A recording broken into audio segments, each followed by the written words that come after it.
Assalamualaikum warahmatullahi wabarakatuh. Selamat datang kembali di channel YouTube Dunia Beda, tempat di mana takdir bisa berbalik dalam sekejap mata. Bayangkan, seorang raja yang dipuja ribuan orang. Kerajaannya bukanlah istana emas, tapi sebuah imperium suara yang mampu menggetarkan bumi. Setiap perintahnya adalah dentuman bas yang membuat semua orang tunduk dalam kekaguman. Lalu, dalam sekejap, hanya karena beberapa patah kata dari seorang kiai, singgasananya runtuh. Piala-piala kebanggaannya menjadi saksi bisu saat ia jatuh terhina, sendirian, dan dibenci. Apa yang sebenarnya terjadi saat gema kemenangannya yang gemilang berubah menjadi bisikan kehancurannya yang menyayat hati? Namun sebelumnya, bagi saudara-saudaraku yang beragama Islam, mari kita basahi lisan dan jari kita dengan menuliskan sholawat untuk Nabi kita. Semoga setiap huruf yang kita tulis menjadi saksi cinta dan pemberat timbangan amal kita untuk meraih syafaat beliau di hari akhir nanti. Dukungan like dan subscribe dari kalian semua sangat berarti bagi kami. Itu adalah bahan bakar semangat bagi kami untuk terus menyajikan kisah-kisah baru yang penuh hikmah dan menghibur. Matahari bulan Agustus membakar aspal Jalan Pahlawan, tepat di jantung kota Tulungagung.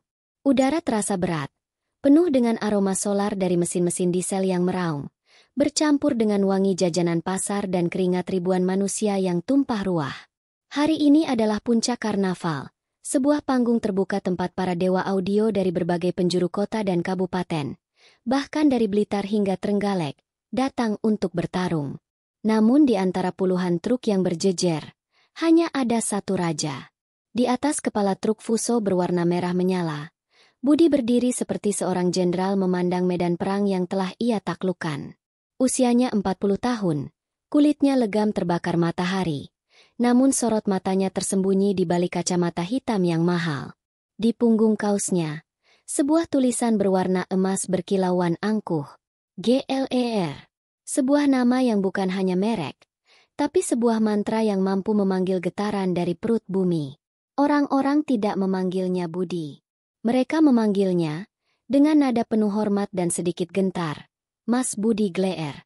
Di bawah sana, lautan manusia bergelombang. Mereka menanti. Para kru Budi yang bertubuh kekar bergerak sigap, memberikan kode tangan. Lalu, hening sejenak. Keheningan yang aneh, yang membuat dada terasa sesak. Budi mengangguk sekali, pelan. Itulah perintahnya. Dan kemudian, dunia seakan meledak. Boom!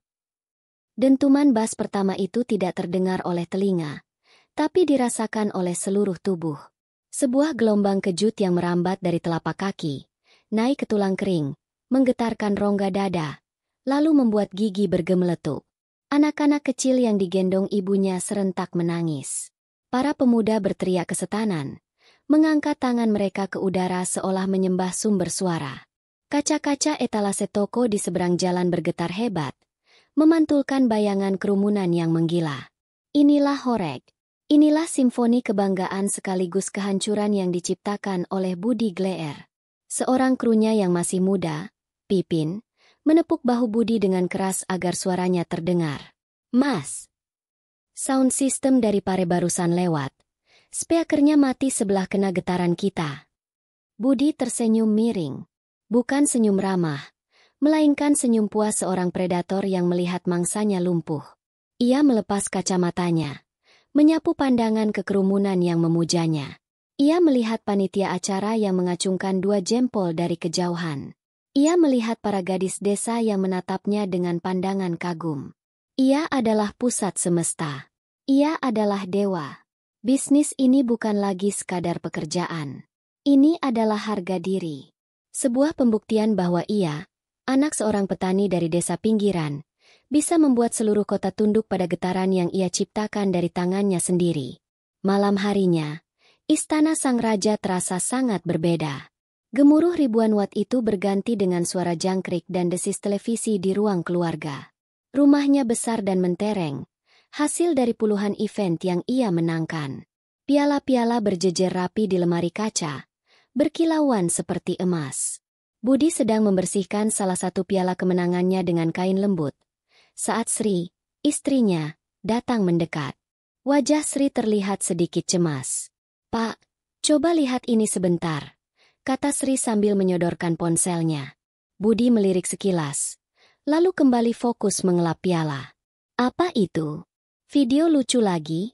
Nanti saja." "Bukan, Pak. Ini tentang sound system. Tentang kita," desak Sri dengan suara pelan. Merasa sedikit terganggu, Budi akhirnya meletakkan pialanya dan mengambil ponsel itu. Di layar, tampak seorang pria muda berwajah teduh, mengenakan peci putih dan kemeja batik sederhana. Ia sedang duduk bersila di sebuah musola kecil, dikelilingi oleh jamaah yang tidak seberapa banyak. Namanya tertera di bagian bawah video. Gus Fatah. Budi menekan tombol putar. Suara kiai muda itu terdengar jernih, tenang, namun setiap katanya seperti anak panah yang tajam. "Saudara-saudaraku yang dirahmati Allah," Gus Fatah memulai. "Hiburan itu boleh. Kemeriahan itu, silakan. Agama kita tidak melarang umatnya untuk bergembira. Tapi ada batasnya. Ada adabnya. Ada ilmunya. Ketika kegembiraan kita berubah menjadi gangguan bagi orang lain, maka disitulah letak masalahnya." Gus Fatah berhenti sejenak, menatap lurus ke kamera seolah menatap langsung ke mata Budi. "Coba kita renungkan bersama. Suara yang menggelegar hingga membuat dinding rumah tetangga kita retak. Itu hiburan atau merusak? Suara yang membuat orang tua yang sedang sakit di dalam rumahnya tidak bisa beristirahat. Itu kegembiraan atau sebuah kezaliman? Suara yang membuat bayi menangis ketakutan sepanjang malam. Apakah itu masih bisa disebut seni?" Budi mulai mendengus. Alisnya bertaut. Gus Fatah melanjutkan, "Kita habiskan puluhan, bahkan ratusan juta, hanya agar suara kita paling keras. Agar kita paling disegani. Tapi pernahkah kita berpikir, di saat yang sama, ada saudara kita yang sedang sholat. Bacaannya menjadi kacau karena getaran suara kita. Ada saudara kita yang sedang berduka. Hatinya semakin perih karena dipaksa mendengar musik yang hingar-bingar. Jika sudah begitu, barokahnya ada di mana? Jika sudah begitu, uang yang didapat dari menyakiti dan mengganggu orang lain, halalkah untuk memberi makan anak istri kita?" Pertanyaan terakhir itu terasa seperti tamparan. Suara yang menggetarkan rumah orang, yang membuat orang sakit semakin sakit, yang membuat bayi menangis ketakutan. Itu bukan hiburan, Bapak Ibu. Itu kezaliman yang dibungkus kemeriahan. Itu mudarat. Dan segala sesuatu yang membawa lebih banyak mudarat daripada manfaat, dekat sekali dengan kata haram. Video berakhir. Budi terdiam sejenak. Lalu ia tertawa. Tawa yang dipaksakan. Tawa yang lebih terdengar seperti geraman. "Hahaha. Ada-ada saja. Kiai kurang kerjaan," katanya sambil mengembalikan ponsel itu pada Sri. "Tapi, Pak, yang nonton sudah banyak sekali. Di grup-grup WhatsApp sudah ramai," ujar Sri khawatir. Budi bangkit, mengambil kembali pialanya yang berkilauan. Ia memandangi pantulan wajahnya di permukaan logam itu. Wajah seorang pemenang. Wajah seorang raja. "Tenang saja, Bu," katanya dengan nada angku yang sama seperti di atas truk siangnya tadi. Suara kiai seperti itu tidak akan bisa mengalahkan suara glare audio. Anggap saja angin lalu. Besok juga orang-orang sudah lupa. Ia meletakkan kembali piala itu di tempatnya yang paling terhormat. Ia sama sekali tidak sadar bahwa angin lalu yang ia remehkan itu adalah awal dari sebuah badai yang akan meruntuhkan istananya hingga ke pondasinya. Angin lalu itu tidak kunjung pergi. Sebaliknya, ia menyusup ke setiap celah di kota Tulungagung, berembus hingga ke pelosok-pelosok desa di Ngunut dan Boyolangu, bahkan menyeberang hingga ke lereng Gunung Wilis. Ceramah Gus Fatah, yang awalnya hanya sebuah video di ponsel Sri, kini menjadi wabah digital. Budi melihatnya di mana-mana. Di grup Facebook, Info Cegatan Tulungagung, video itu dibagikan ratusan kali, lengkap dengan komentar-komentar pedas yang menghujam langsung ke jantung bisnisnya. "Nah, ini baru kiai panutan, berani ngomong bener," tulis seorang pengguna. "Sudah waktunya sound horeg ditertibkan, bikin sengsara orang saja, timpal yang lain." Rumahku dicampur darat sampai retak gara-gara battle sound bulan lalu. Siapa yang mau tanggung jawab? Budi melempar ponselnya ke sofa dengan kasar. Dadanya terasa panas. Ini bukan lagi sekadar ceramah. Ini pembunuhan karakter. Ia merasa dikhianati oleh masyarakat yang selama ini ia hibur.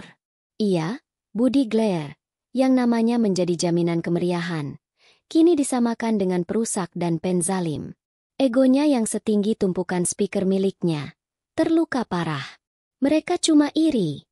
Geramnya pada Sri yang sedang menyapu lantai. Mereka tidak sanggup sewa soundku. Makanya mereka senang kalau aku jatuh. Lihat saja, tidak akan ada yang bisa menggantikan Glare Audio. Sri hanya bisa menghela napas panjang. Tidak berani membantah. Ia tahu, suaminya sedang membangun benteng pertahanan dari kesombongannya sendiri. Telepon berdering beberapa hari kemudian. Nomor dari Kediri. Budi tersenyum sinis. Ini pasti panitia festival jaranan besar yang sudah ia tunggu-tunggu. Bayarannya paling besar tahun ini. Dengan penuh percaya diri, ia mengangkat telepon. Halo, selamat siang. Sapanya dengan nada seorang bos. Selamat siang, Mas Budi. Jawab suara di seberang. Terdengar ragu.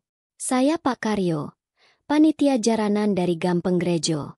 Mohon maaf sebelumnya, Mas. Firasat buruk mulai merayap di benak Budi.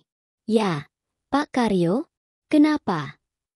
Ini, Mas, dengan berat hati, pesanan sound system sampean untuk acara minggu depan, terpaksa kami batalkan. Dunia Budi seakan berhenti berputar. Dibatalkan? Kenapa dibatalkan? Kita sudah sepakat. Pak, uang muka bahkan sudah saya terima. Iya, Mas, saya tahu. Uang mukanya tidak usah dikembalikan. Anggap saja ganti rugi.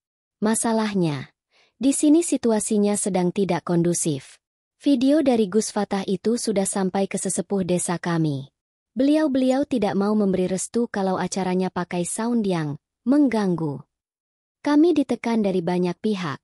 Mas, daripada acara kami tidak dapat izin sama sekali. Ya terpaksa, Mas. Mohon pengertiannya. Kami cari sound yang biasa-biasa saja. Tut, tut, tut. Telepon ditutup. Budi mematung. Ponsel masih menempel di telinga. Tangannya gemetar. Ini bukan sekadar pembatalan. Ini adalah penghinaan. Digantikan oleh sound, biasa-biasa saja. Ia merasa seperti raksasa yang dikalahkan oleh kerikil. Kemarahan meledak di dalam dadanya. Buta dan panas. Kurang ajar. Teriaknya sambil membanting ponsel itu ke lantai hingga layarnya retak dan badannya terlepas. Sri terperanjat kaget dari dapur. Sabar, Pak, sabar. Istighfar. Sabar bagaimana? Ini bukan cuma soal uang. Ini harga diri. Mereka pikir mereka siapa bisa seenaknya membatalkan pesananku. Budi mondar-mandir seperti singa di dalam kandang. Ia mengambil ponselnya yang sudah hancur, mengeluarkan kartunya, dan memasukkannya ke ponsel cadangan. Dengan napas terengah-engah, ia menelepon Pipin, krunya. Pin. Siapkan truk. Poles semua speaker sampai mengkilat. Kita berangkat ke acara di Pantai Popoh lusa. Aku mau mereka dengar. Suara Glare Audio tidak akan bisa dibungkam oleh omongan siapapun. Perintahnya tegas, mencoba terdengar kuat. Tapi itu hanyalah awal dari longsor yang lebih besar. Telepon berikutnya bukan lagi berisi pembatalan. Lebih buruk. Isinya adalah permintaan untuk kompromi. Sesuatu yang tidak pernah ada dalam kamus Budi Glare. Mas Budi, untuk hajatan saya nanti. Bisa ya? Tapi volumenya separuh saja? Biar tidak terlalu horeg, yang penting meriah, kata seorang klien. Budi langsung menolak mentah-mentah. Kalau mau suara pelan, sewa saja sound toa musola. Jangan panggil Glare Audio. Satu persatu, pekerjaan mulai rontok dari genggamannya. Yang tadinya jadwalnya penuh hingga 3 bulan ke depan. Kini kalendernya kosong melompong. Angin itu benar-benar telah menjadi badai. Kehormatan yang ia bangun bertahun-tahun terkikis dalam hitungan minggu. Saat ia pergi ke warung kopi langganannya, suasana berubah. Obrolan yang tadinya riuh tentang sepak bola dan politik, mendadak senyap saat ia masuk. Pria-pria yang dulu menepuk punggungnya dan memujinya, kini hanya mengangguk canggung atau pura-pura tidak melihat. Ia bisa merasakan tatapan mereka di punggungnya. Tatapan kasihan, bercampur cemoohan. Malam itu, Budi tidak bisa tidur. Ia pergi ke gudangnya yang luas. Di bawah cahaya satu lampu neon yang berkedip-kedip, tumpukan speaker itu tampak seperti nisan-nisan raksasa di sebuah pemakaman. Dulu, pemandangan ini memberinya rasa bangga dan kuasa. Sekarang, yang ia rasakan hanyalah kehampaan yang dingin. Ia mengelus salah satu subwoofer 21 inci miliknya. Besi dingin itu tidak memberinya kehangatan. Ia duduk di sebuah peti kayu tua. Keheningan yang dulu ia benci karena berarti tidak ada pekerjaan, kini menjadi teman setianya. Keheningan ini berbeda. Ini bukan sekadar tidak ada suara. Ini adalah suara dari kegagalannya. Suara dari kesombongannya. Suara dari semua pintu yang telah tertutup untuknya. Untuk pertama kalinya dalam hidupnya yang penuh gemuruh, Budi Gleer merasa takut. Ia takut pada keheningan. Ia takut bahwa badai ini baru saja dimulai. Bulan-bulan berikutnya terasa seperti gerakan lambat menuju dasar jurang. Keheningan di gudang Budi kini telah merayap masuk, memenuhi setiap sudut rumahnya. Tawa dan obrolan ringan di meja makan menghilang, digantikan oleh suara sendok yang beradu dengan piring dan desah napas berat. Sri, istrinya, mencoba tegar. Ia mulai menjual kue-kue basah yang dititipkan ke warung tetangga, sekadar untuk menutupi kebutuhan dapur. Budi tahu, tapi egonya terlalu besar untuk mengaku kalah. Ia hanya bisa diam, duduk di teras dengan pandangan kosong, sementara bayangan kejayaannya perlahan membusuk di dalam ingatan. Surat dari bank datang seperti surat kematian. Isinya singkat, dingin, dan tanpa ampun. 3 bulan tunggakan cicilan truk Fuso dan peralatan lainnya. Jika tidak dilunasi dalam 14 hari, proses penyitaan akan dimulai. Hari itu juga, seorang pria berjaket kulit hitam datang ke rumahnya. Ia berbicara dengan sopan, namun matanya tajam dan tidak bersahabat. Ia adalah sang penagih. Budi merasa telanjang di hadapan pria itu. Ia, Budi Gleer, yang dulu biasa memegang uang puluhan juta dalam satu genggaman, kini harus memohon tenggang waktu dengan suara bergetar. Ia merasa seperti debu. Pukulan terakhir datang dari orang yang paling ia percaya. Pipin, krunya yang paling setia, yang sudah ia anggap seperti adiknya sendiri, datang pada suatu sore. Ia tidak datang untuk meminta gaji yang belum terbayar. Ia datang untuk pamit. "Maaf, Mas Budi," kata Pipin sambil menunduk dalam-dalam, tidak berani menatap mata Budi. Saya dapat tawaran kerja. Jadi sopir truk lintas provinsi, trayek ke Jakarta. Gajinya tidak seberapa, tapi setidaknya pasti, Mas." Budi hanya bisa mengangguk pelan. Tenggorokannya terasa tercekat. Ia ingin marah, ingin menahan Pipin, ingin berteriak bahwa Gleer Audio akan bangkit lagi. Tapi lidahnya keluh. Kebohongan sebesar apapun tidak akan bisa menutupi kenyataan pahit yang terpampang di depan mata. Ia hanya menepuk bahu pemuda itu. "Ya sudah, Pin. Tidak apa-apa. Jaga diri baik-baik. Semoga sukses," kata Budi. Suaranya serak. Saat motor Pipin menghilang di tikungan jalan, saat itulah Budi merasa benar-benar sendirian. Ia bukan lagi seorang kapten yang kapalnya karam. Ia adalah satu-satunya penumpang yang tersisa, terombang-ambing di lautan tanpa daratan. Peristiwa yang akhirnya meretakkan benteng terakhir kesombongannya terjadi bukan di panggung karnaval, atau di hadapan para penagih utang. Peristiwa itu terjadi di dalam keheningan rumahnya sendiri.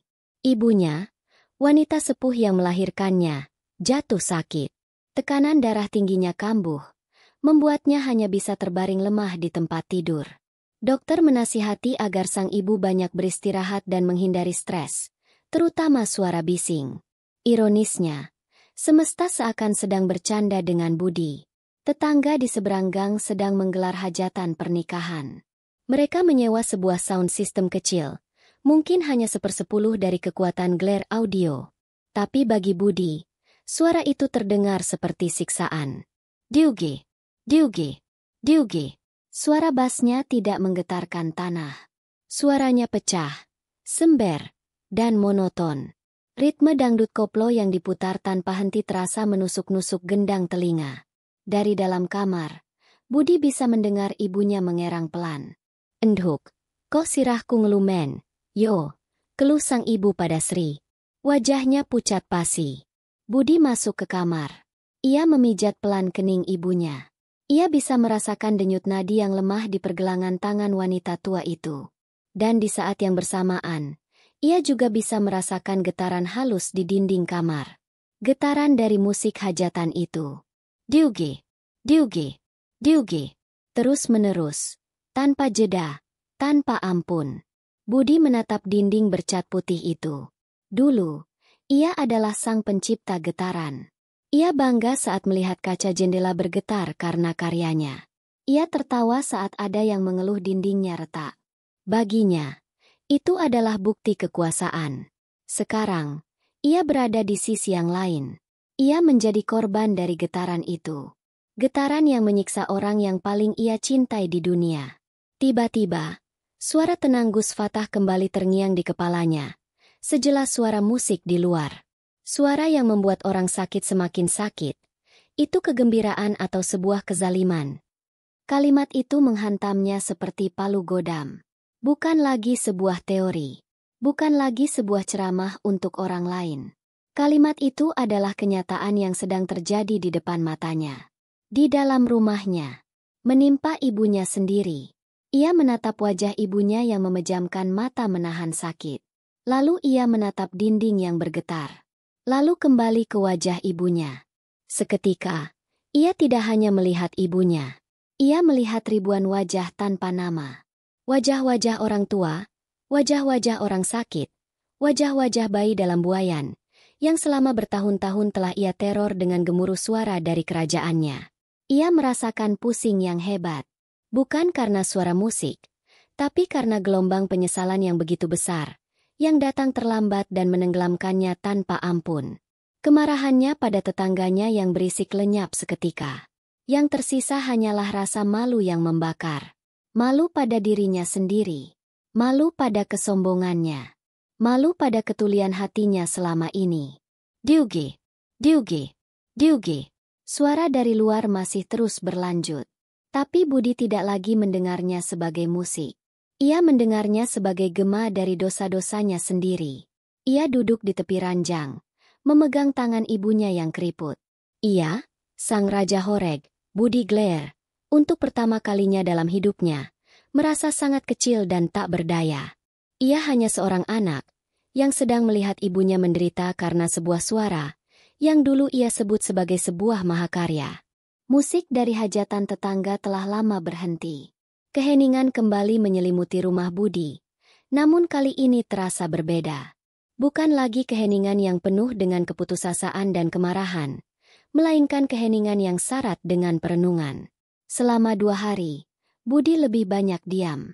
Ia merawat ibunya dengan sabar, membantunya minum, dan memastikan kamarnya tenang. Ia menatap wajah Sri, istrinya, dan melihat kelelahan di sana. Kelelahan yang selama ini ia abaikan. Rasa malu yang ia rasakan di samping ranjang ibunya tidak hilang, malah semakin dalam, mengendap di dasar hatinya menjadi semacam batu pemberat yang memaksanya untuk menunduk. Pada pagi ketiga, setelah sholat subuh, Budi duduk di teras belakang. Ia memandangi embun yang menetes dari daun pisang. Sebuah keputusan telah terbentuk di dalam benaknya.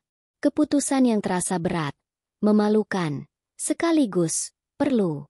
Sri, panggilnya saat istrinya datang membawa 2 cangkir kopi panas. "Aku mau pergi sebentar." "Pergi kemana, Pak?" tanya Sri. Matanya menunjukkan kehati-hatian. Aku mau mencari Gus Fatah," jawab Budi pelan, tanpa menatap istrinya. Mengucapkan nama itu saja sudah terasa seperti menelan kerikil. Sri terdiam sejenak. Lalu ia meletakkan cangkir kopi di atas meja. Ia menatap suaminya, dan untuk pertama kalinya setelah sekian lama, ia melihat bukan bayangan Budi Glare yang angkuh, melainkan Budi, suaminya, yang tampak rapuh dan kebingungan. Ada seberkas harapan di dalam hatinya.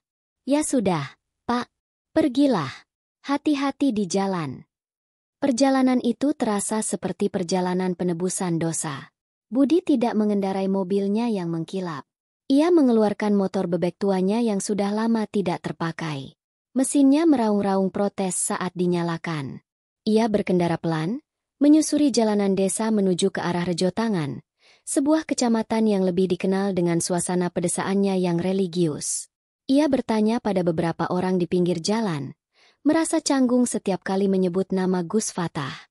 Ia, sang Raja Horeg, kini mencari alamat seorang kiai yang telah meruntuhkan singgasananya. Akhirnya, ia tiba di sebuah desa kecil. Rumah Gus Fatah ternyata bukanlah sebuah bangunan megah di dalam kompleks pesantren yang luas. Rumah itu adalah sebuah rumah limasan sederhana, menyatu dengan sebuah musola kecil yang tampak terawat baik oleh warga. Tidak ada gerbang tinggi, tidak ada penjaga. Hanya halaman asri yang ditanami beberapa pohon mangga dan bunga melati. Budi memarkir motornya dengan ragu. Jantungnya berdebar kencang. Ia melihat seorang pria muda berkaus oblong dan bersarung sedang jongkok di tepi sebuah kolam ikan kecil di samping rumah, menaburkan pelet ikan. Pria itu adalah Gus Fatah. Wajahnya yang di video tampak berwibawa, kini terlihat begitu biasa dan bersahaja. Dengan langkah berat, Budi mendekat. Assalamualaikum. Gus Fatah menoleh. Ia menatap Budi sejenak, mengenali wajah itu. Tidak ada ekspresi kaget atau menghakimi di wajahnya. Ia hanya tersenyum tipis. Waalaikumsalam. Monggo, Mas. Silakan duduk. Ia menunjuk sebuah bangku bambu di bawah pohon mangga. Budi duduk dengan kaku. Lidahnya terasa keluh. Semua kalimat protes dan kemarahan yang pernah ia siapkan, lenyap tak berbekas. Yang tersisa hanyalah rasa gugup dan malu. Ada yang bisa saya bantu, Mas? Budi, gih? Tanya Gus Fatah dengan lembut sambil ikut duduk di bangku itu. Budi menarik napas panjang, mengumpulkan seluruh sisa keberaniannya. Gih, Gus. Saya Budi. Ia berhenti, lalu melanjutkan dengan suara bergetar. Gus, ajaran jenengan telah menghancurkan bisnis saya. Usaha saya habis, Gus. Kalimat itu keluar bukan sebagai tuduhan, melainkan sebagai sebuah pengakuan yang pilu. Gus Fatah tidak langsung menjawab. Ia mengambil sebuah ranting kering, lalu menggores-goreskannya ke tanah. Bisnis sampean itu alatnya apa, Mas? Budi mengerutkan kening. Sound system, Gus. Speaker, power, mixer. Betul, kata Gus Fatah. Alat. Sama seperti pisau di dapur. Pisau itu alat. Bukan pisaunya yang salah atau benar, tapi tangan yang memegangnya. Kalau dipegang oleh seorang koki, pisau itu bisa menghasilkan masakan lezat yang membahagiakan banyak orang. Tapi kalau dipegang oleh seorang perampok, pisau yang sama bisa digunakan untuk melukai, bahkan membunuh. Gus Fatah meletakkan ranting itu, lalu menatap Budi dengan tatapan yang menembus hingga ke dalam jiwa. Selama ini, sampean menggunakan pisau itu untuk apa, Mas Budi? Untuk memasak sayur agar bisa dinikmati bersama, atau untuk menakut-nakuti orang agar mereka tunduk pada sampean? Pertanyaan itu membuat Budi terbungkam. Ia tidak bisa menjawab, karena ia tahu jawabannya. Selama ini ia menggunakan pisaunya untuk mengancam, untuk membuktikan bahwa pisaunya yang paling tajam, paling berkilau, paling mematikan. Melihat Budi yang tertunduk, Gus Fatah melanjutkan dengan nada yang lebih lembut. Allah tidak pernah membenci suara yang merdu. Mas, bukankah suara adzan itu merdu? Bukankah lantunan ayat suci itu menenangkan? Suara itu anugerah. Tapi setiap anugerah datang dengan tanggung jawab. Pertanyaannya bukan, seberapa keras suaramu, tapi, apa niat di dalam hatimu saat membunyikan suara itu? Niat untuk berbagi keindahan, atau niat untuk menunjukkan kehebatan? Setiap kata dari Gus Fatah terasa seperti air sejuk yang disiramkan ke luka bakar di hati Budi. Menyakitkan, namun sekaligus membersihkan. Ia akhirnya mengerti. Masalahnya bukan pada speakernya, bukan pada powernya. Masalahnya ada di dalam dirinya. Di dalam niatnya yang bengkok. Budi mengangkat wajahnya. Matanya berkaca-kaca. Lalu, saya harus bagaimana, Gus? Gus Fatah tersenyum. Itu pertanyaan yang harus sampean tanyakan pada hati nurani sampean sendiri. Mas, pulanglah. Pandangi lagi, pisau-pisau, tajam sampean di gudang itu. Tanyakan pada diri sampean. Apakah pisau itu masih bisa digunakan untuk memasak? Atau memang sudah seharusnya diasah kembali dari awal? Perjalanan pulang terasa sangat berbeda. Budi tidak lagi merasa sebagai korban. Ia merasa seperti seorang murid yang baru saja mendapatkan pelajaran paling berharga dalam hidupnya. Sesampainya di rumah, ia langsung menuju ke gudang. Ia menyalakan semua lampu. Tumpukan speaker yang kemarin terlihat seperti nisan, kini ia pandangi dengan cara yang berbeda. Itu bukanlah monumen kegagalan. Itu adalah tumpukan alat. Tumpukan pisau. Ia berjalan mendekati subwoofer, gajah, kesayangannya, monster yang menjadi simbol kekuasaannya. Ia mengelusnya. Dulu ia mengelusnya dengan bangga. Sekarang, ia mengelusnya dengan tatapan penuh tanya. Ia mengeluarkan ponselnya. Tangannya sedikit gemetar saat ia mencari sebuah nomor di kontaknya. Bukan nomor panitia acara. Bukan nomor klien. Melainkan nomor seorang pedagang peralatan sound system bekas di Pasar Kliwon, Solo. Ia menekan tombol panggil. Jantungnya berdebar kencang, seolah sedang berdiri di tepi sebuah jurang, bersiap untuk melompat ke sesuatu yang sama sekali tidak ia ketahui. Telepon itu dijawab pada dering ketiga. Suara seorang pria parubaya dengan aksen Tionghoa yang kental terdengar di seberang. Koh Acun, pedagang barang bekas dari Pasar Kliwon, Solo, yang namanya legendaris di kalangan para pelaku bisnis audio. Halo, siapa ini? Koh Acun, ini saya, Budi. Budi Glare dari Tulungagung. Jawab Budi. Suaranya terdengar asing bahkan di telinganya sendiri saat menyebut julukan lamanya. Ada jeda sejenak. Oh, Budi Glare.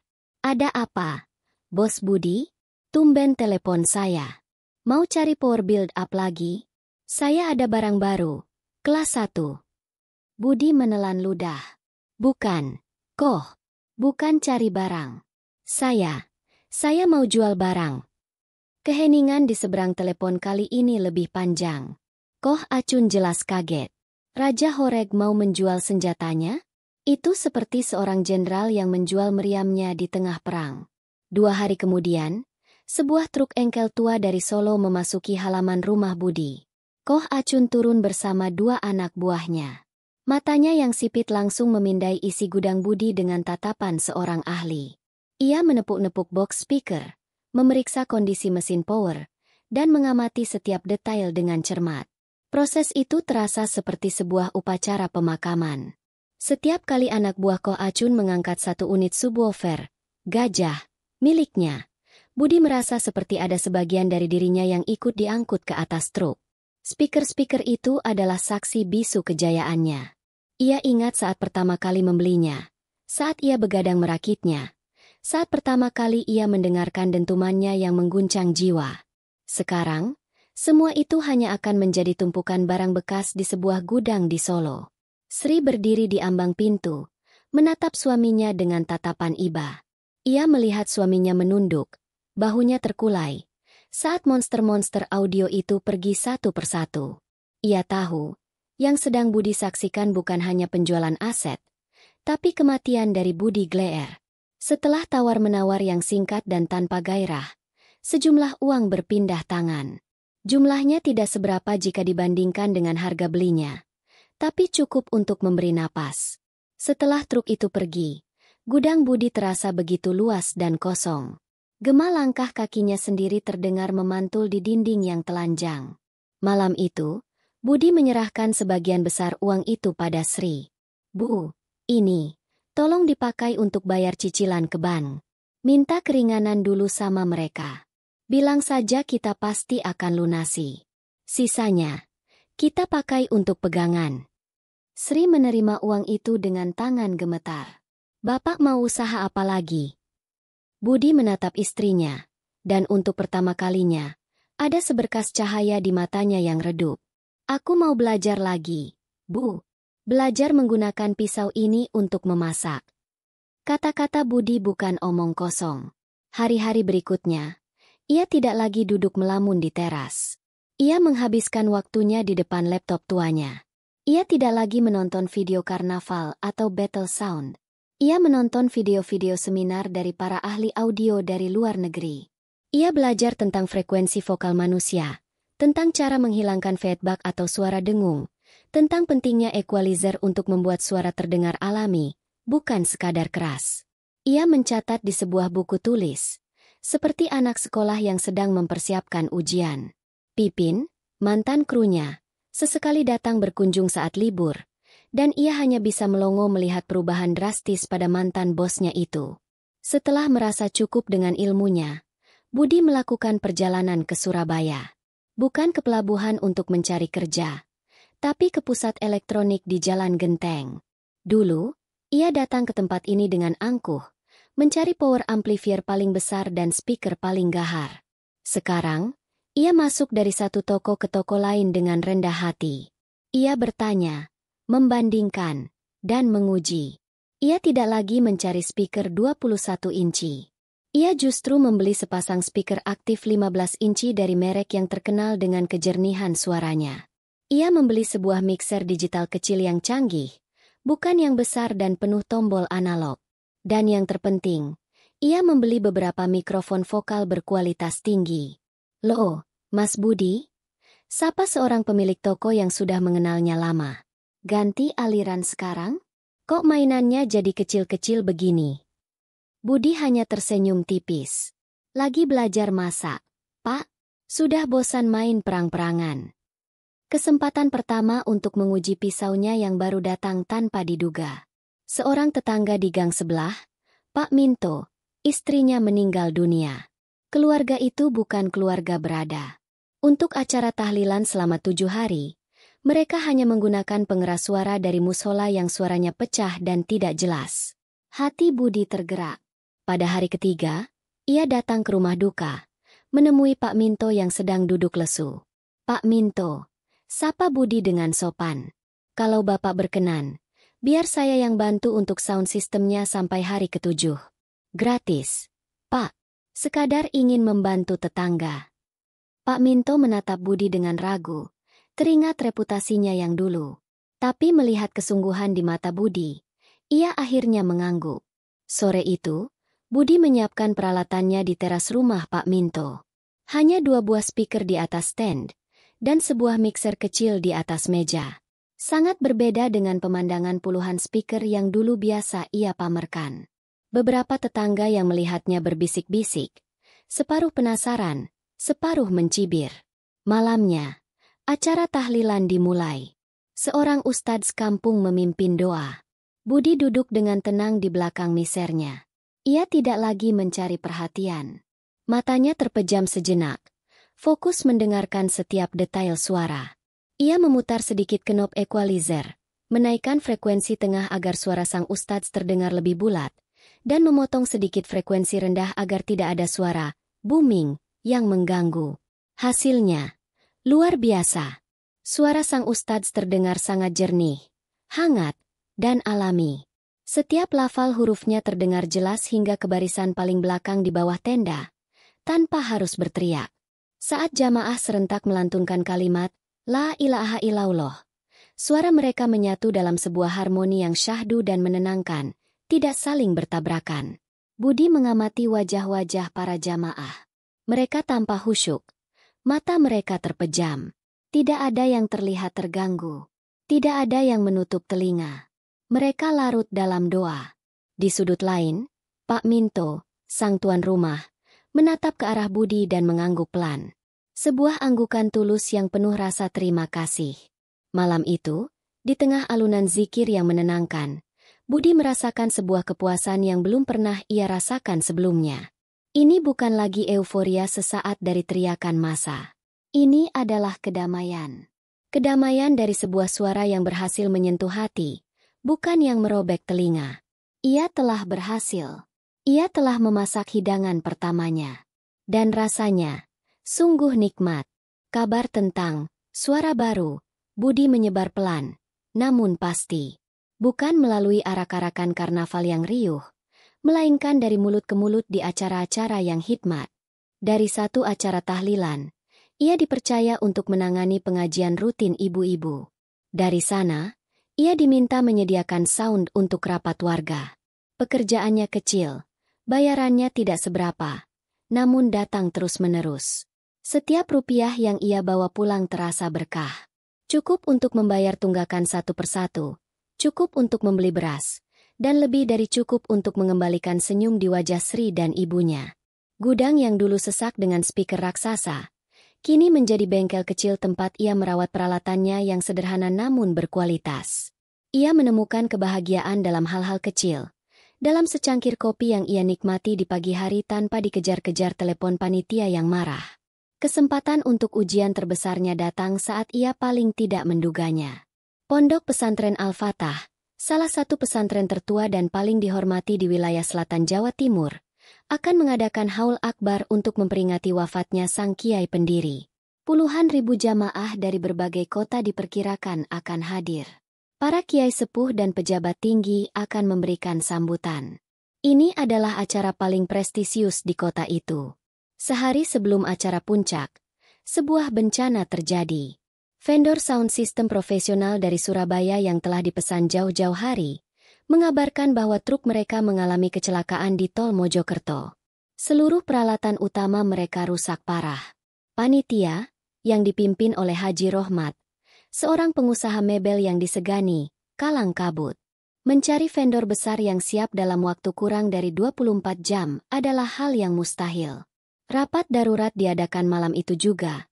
Suasana tegang dan penuh kepanikan. Di tengah kebingungan itu, seorang panitia muda, yang ternyata adalah keponakan dari Pak Minto, memberanikan diri angkat bicara. Maaf, Kiai, Pak Haji, saya punya satu nama. Tapi, soundnya tidak besar.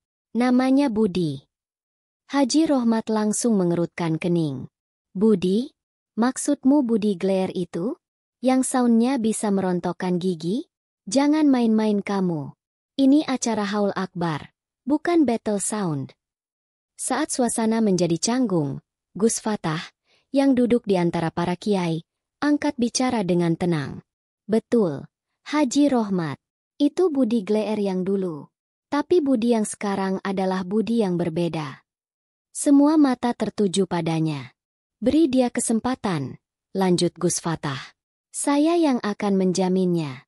Terkadang, untuk mendengar suara yang paling jernih, kita tidak butuh speaker yang paling besar, tapi hati yang paling bersih dalam menatanya. Kepercayaan yang diberikan oleh Gus Fatah sudah cukup.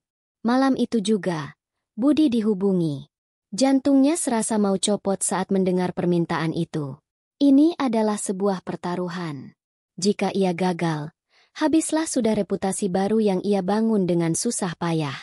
Namun jika berhasil, ini adalah pembuktian tertingginya. Malam haul akbar tiba. Lapangan luas di depan pesantren telah menjadi lautan manusia berbaju putih. Budi dan satu orang kru barunya bekerja dalam diam di bawah panggung kecil. Ia hanya membawa 4 buah speaker aktif dan mixer digitalnya. Beberapa panitia menatap peralatannya dengan pandangan tidak percaya. Sangat kecil untuk acara sebesar ini. Acara dimulai dengan lantunan merdu ayat-ayat suci Al-Quran. Budi memutar kenop misernya dengan jari-jari yang dingin namun mantap. Suara sangkari terdengar begitu jernih. Setiap panjang pendek dan tajwidnya terdengar sempurna. Mengalun lembut membelah keheningan malam dan menyentuh hati ribuan jamaah. Tidak ada desis. Tidak ada feedback. Sempurna. Puncaknya adalah saat kiai karismatik dari Jombang memberikan tausiah utama. Budi bekerja seperti seorang seniman. Ia memastikan suara sang kiai terdengar tegas dan berwibawa, namun tetap hangat dan tidak menyakitkan telinga, bahkan bagi para jamaah yang duduk paling jauh di dekat jalan raya. Ia berhasil menciptakan sebuah keajaiban audio. Suara dari panggung utama terasa dekat dan personal bagi setiap orang yang hadir. Haji Rohmat, yang sejak tadi berdiri cemas di samping panggung, hanya bisa menggeleng-gelengkan kepalanya takjub. Ia menatap Budi yang sedang fokus bekerja, lalu menatap lautan manusia yang mendengarkan dengan khusyuk. Ia akhirnya mengerti maksud dari perkataan Gus Fatah. Setelah acara selesai dan doa penutup dilantunkan, saat Budi sedang membereskan kabel-kabelnya, Haji Rohmat datang menemuinya. Pria tua yang disegani itu menepuk bahu Budi dengan keras. "Anak muda," kata Haji Rohmat dengan mata berkaca-kaca. "Seumur hidup saya mengurusi acara sebesar ini. Baru kali ini saya mendengar suara seberadab ini. Terima kasih. Alhamdulillah. Terima kasih." Pujian itu terasa lebih mengguncang jiwa Budi daripada dentuman bas manapun yang pernah ia ciptakan. Malam itu, ia tidak hanya mendapatkan bayaran. Ia mendapatkan kembali kehormatannya. Bukan sebagai Budi Gleer sang Raja Horeg, tapi sebagai Budi, sang penata suara yang beradab. Beberapa waktu kemudian, sebuah mobil pick-up sederhana terlihat parkir di depan sebuah masjid desa. Pemiliknya sedang menurunkan peralatan sound system yang ringkas namun bersih. Di pintu mobil itu, tidak ada lagi stiker api yang sangar. Yang ada hanyalah sebuah tulisan sederhana yang dicat dengan rapi dan penuh kebanggaan. Budi Audio, suara jernih, hati tenang. Budi menyelesaikan pekerjaannya, lalu duduk sejenak di teras masjid sambil memandangi senja. Ia tersenyum. Gemuruh telah hilang dari hidupnya, digantikan oleh gema ketenangan yang jauh lebih indah dan abadi. Ia telah menemukan gema yang sebenarnya. Itulah akhir dari kisah Budi.